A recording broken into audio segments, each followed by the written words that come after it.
tusimame pamoja kulinda uhuru na umoja wetu.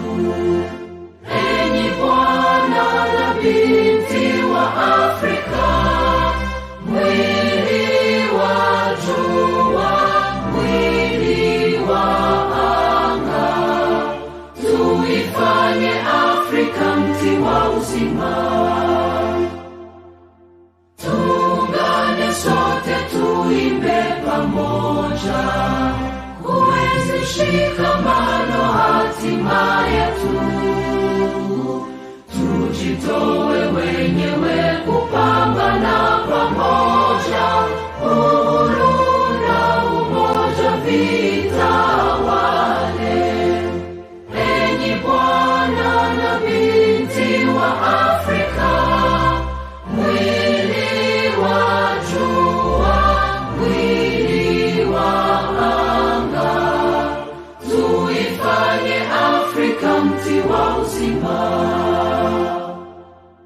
Tuungane sote na tujibidishe kutoa kilicho bora kwa Afrika, chimbuko la wanadamu, chemchemi ya utamaduni, tumaini letu wakati wa mafarakano.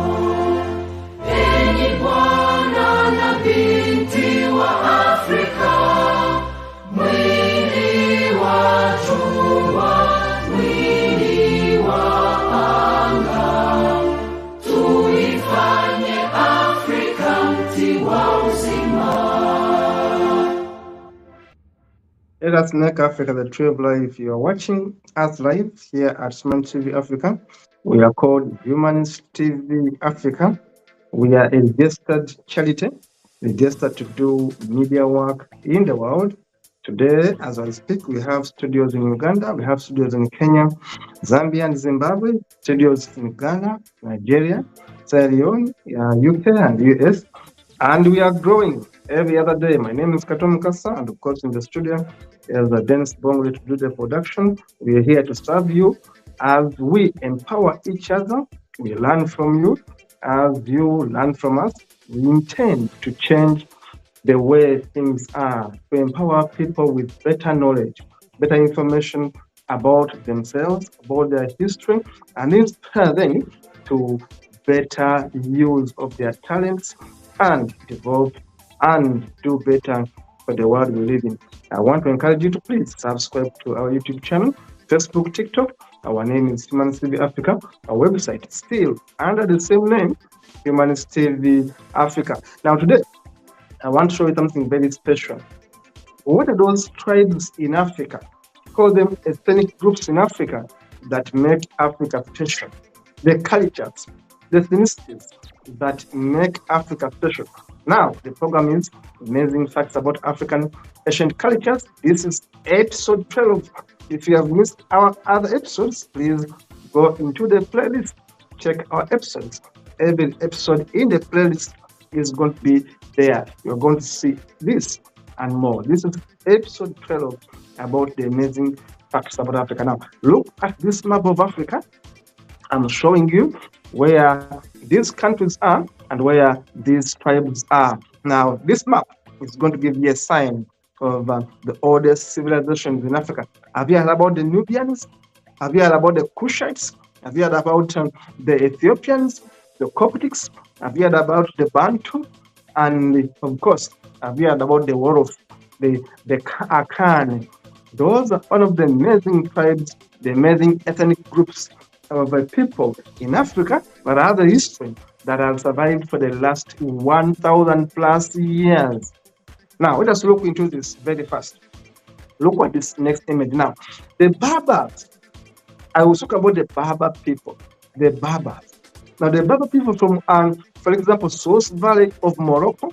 You have the Berbers in Senegal. You have the Berbers in much of West Africa. But now, today, I want to talk about the Berbers. Who are the Berbers? If you remember about the Moors, then you must have heard about the Berbers. They speak Zulu or Shiha. Then they have the dialect. which is one of the tribes of the Masmuda Berbers in the medieval times. The Berbers have a history and a rich history that goes in medieval times. When you look about the Moors who went and occupied Europe, don't forget about the Berbers. 1711 AD, the Berbers, the Moors, the Tuaregs were very powerful people that occupied West Africa, and they have kept their tribes, they have kept their culture intact up to date. Today, I talk about the Berbers. Next, about the amazing facts about Africa is on your screen. Next, apart from the Berbers, we talk about the Kingdom of Kush. Do you know that there was a kingdom better than the Egyptian kingdom? No, you didn't know, because everyone talks about Egypt. None of them talks about the kingdom of Kush. Kush was rivaling the kingdom of Egypt. Kush was at one time better than the kingdom of the pharaohs. At one time, there was a kingdom of Kush, the Kushites. Now, the Kushites can be talked about as the Nubians of today. They had a better civilization, they had a richer civilization than the people in Egypt at one point. In fact, if you look at the history of the Kush, the Nubians, they built more pyramids than those that were built in Egypt. These people are called the Nubians today. They had a better civilization. They were rivaling with that of Egypt, or call it Kemetic Egypt. They lived in the same time zone. But this kingdom was called the Kingdom of the Kushites, the Kush. Now, the Nubians have a rich history. It is intertwined with the Arab civilization. In fact, this is one of the people, tribes, ethnicity that account for the civilization of the world. But all of us talk about Egypt and Kemet, and we forget the kingdom of the Kushites.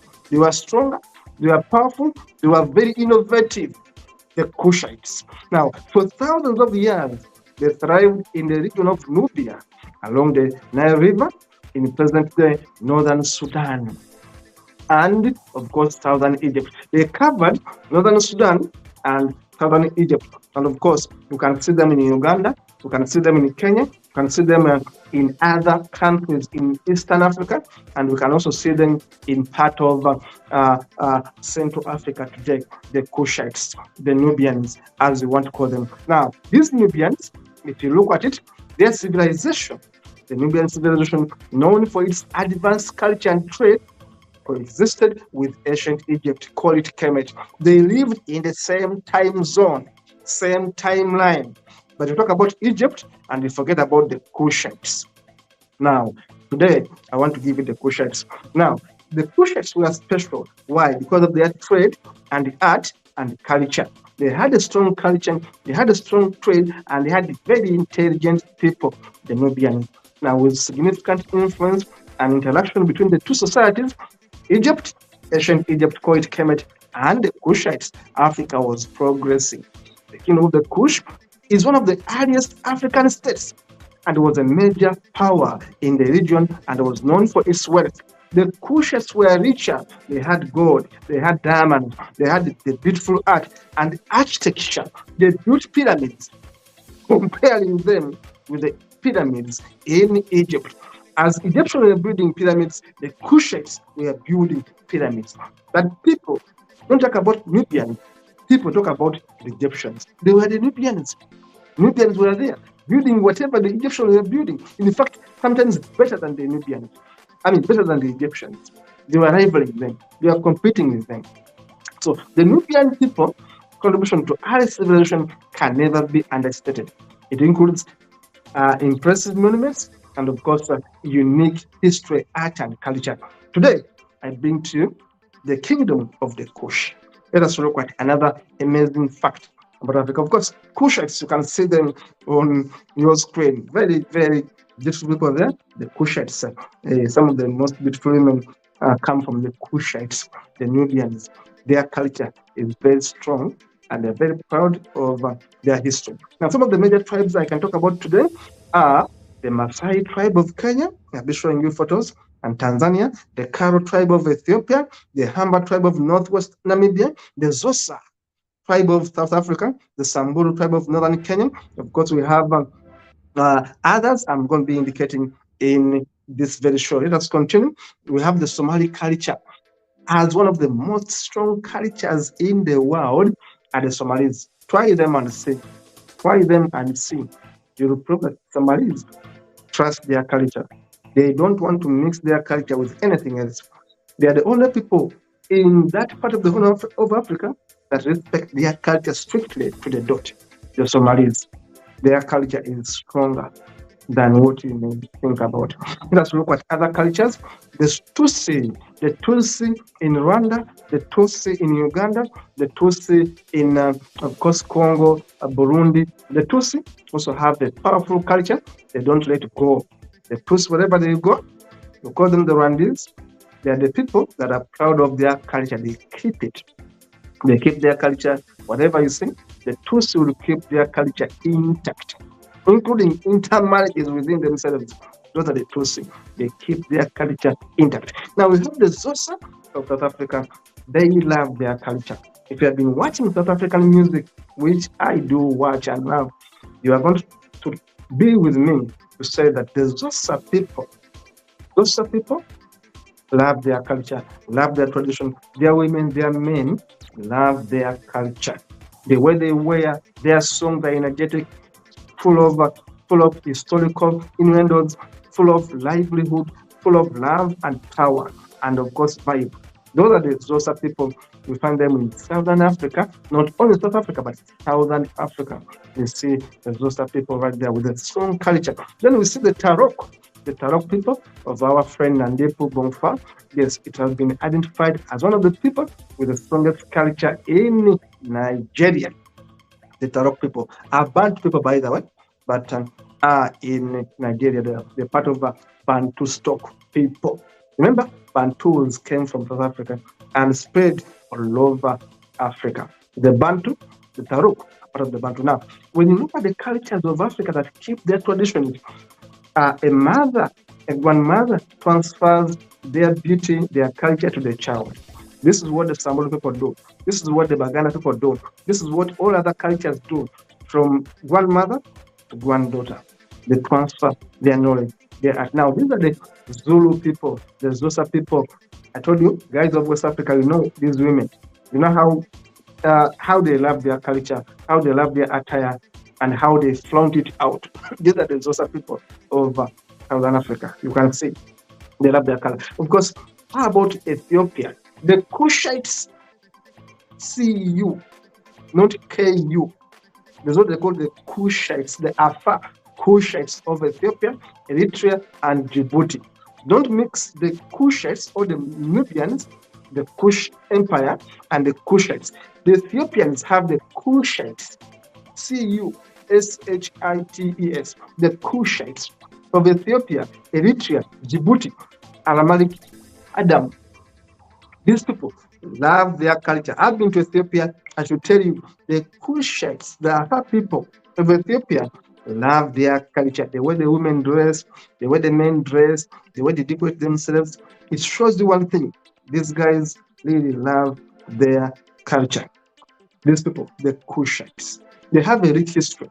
Of course, we all know, but motherhood, and of course, people of Africa, the women there give us the first humanity coming out of Africa. And of course, we give them credit as part of our DNA, as part of our history. In fact, do you know that Egyptians could never make you a pharaoh without knowing your mother? Egyptians, people of Kemet, always looked at your mother before they made you a pharaoh. They never considered your father. They always looked at your mother because your mother defines your DNA. That's how it was done in Africa. They were sure that your mother is your mother. They were never sure whether your father is your father. So they could also look at the woman first to give you a kingdom. They could always look at you, the mother. The Chaga people of Tanzania are another kind of culture that is stronger. When you talk about strong cultures in Africa, we bring out the Chaga, the Maasai, the Kushites, and then the Kushites of Ethiopia.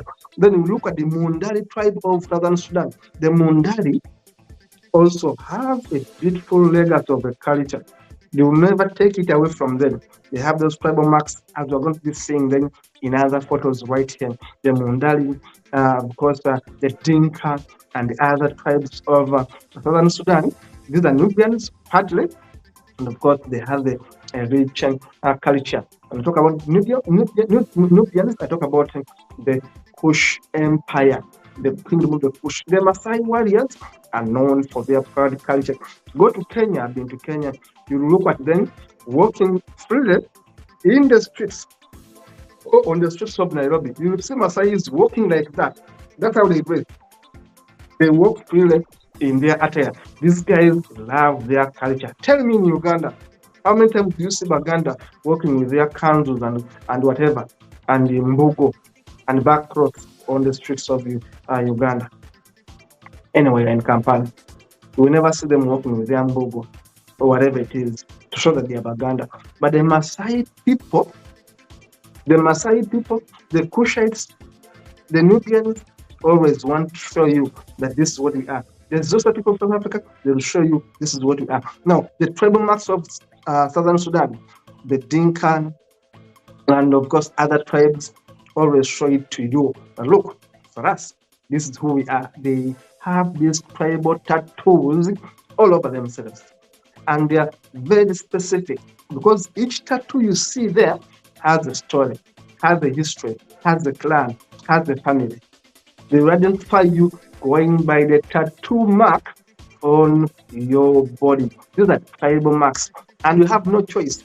You get them because you belong to the Dinkas, because you belong to this tribe.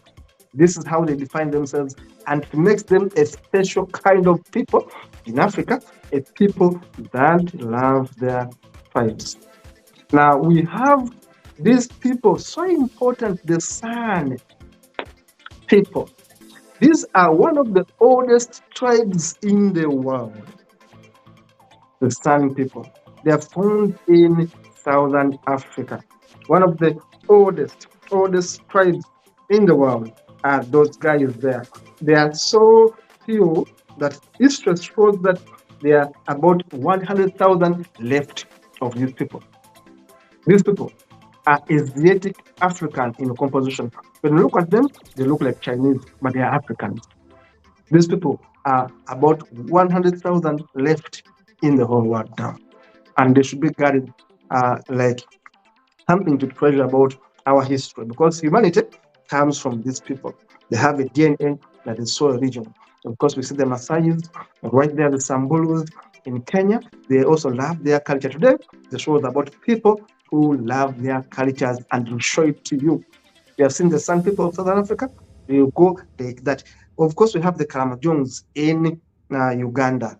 You have the Kalamajongs in Uganda. They are like the San people in Southern Africa. They also love their culture. Of course, we have the Xhosa women, part of the Nguni group of Southern Africa. These guys love their culture. If you go to Southern Africa and find a Nguni woman or the Xhosa, trust me, you'll know that these guys love their culture, the way they dance, their songs. Now go to Ethiopia. Ethiopia has a tribe. We call them the nomads of Ethiopian people. Can be seen in Addis Ababa, Tara, Bana, Dozin, Hama, Ponso village. These people practice this kind of practice. You can imagine they have these plates, put them in their kind of mouth, and they are showing you that this is our culture. When you dig deeper, you know it has a meaning, it has a significance. It may look weird to you, but to them, it's part of their history. It's part of their culture. And they are proud to step on it. Now, when you go to Mali, you are going to be this interested to know that this woman you see, this beautiful lady right there in Mali, they use cowrie shells to decorate themselves. For you, when you go to salon and say put this and that, for them, they can go to salon and say put cowrie shells on me, and they make hair out of it. It's part of their tradition. Mali women also love this kind of culture, and they are stuck to it. Now, lastly, and so important, we look at Burkina Faso. As the people who love painting, these paintings go back to 1,000 years ago. When you go to Burkina Faso, a place called Faso Tebel, this is traditionally these are, as you see the diagrams, images, traditionally painted mud village of the Gurunsi people in southern Burkina Faso. The paintings on their houses have always been a woman's job to do. Now, women actually do this painting. You see how beautiful they are. This piece of work is done by women. They have been trained by their foremothers, grandmothers, how to paint this house. Look at how beautiful this house is. And these are women that do this kind of art. Now, they love their culture, they love their art in Burkina Faso. The tribe right there in those villages of Gurunsi and others. Look at this woman from, of course, Uganda, how they decorate themselves, how they love all these tattoos and all that. Now, it shows you that, of course, tribes in Africa, people in Africa are very expressive. They love their colors.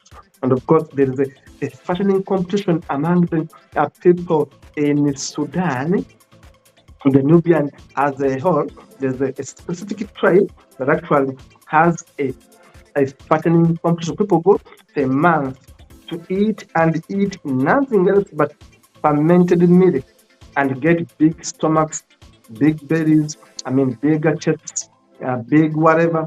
And then they go for a competition and sing. Whoever has the biggest stomach wins the competition. It's called the fattening competition among a tribe within Sudan. Now, of course, when you go to Turkana, Maasai, parts of Kenya, you'll be surprised to find women kissing because part of their culture allows it. Don't be discouraged and say, oh, what are they doing? It's part of their culture for women to kiss one another. They'll never kiss a man, but they'll kiss a fellow woman. Now, these are cultures that are so amazing about Africans. They may look outdated to you, maybe, but they are treasured in many of these African societies where they are practiced. It makes them unique. They're amazing in a way. Go back, search about them, and find a way to either promote them if they are good or discourage them if they are bad. Today, we are not promoting anything, we're not discouraging anything, but we are simply showcasing to you what makes Africa special. Some of it is people stuck in their cultures. It may be good, it may also be a negative. But for now, we shall take it as something that you should be aware about. If you go to Africa, some people love their cultures dearly. And we have just seen some of the amazing culture practices in Africa. Thank you for watching, and please keep subscribing to TV Africa. See you in the next one.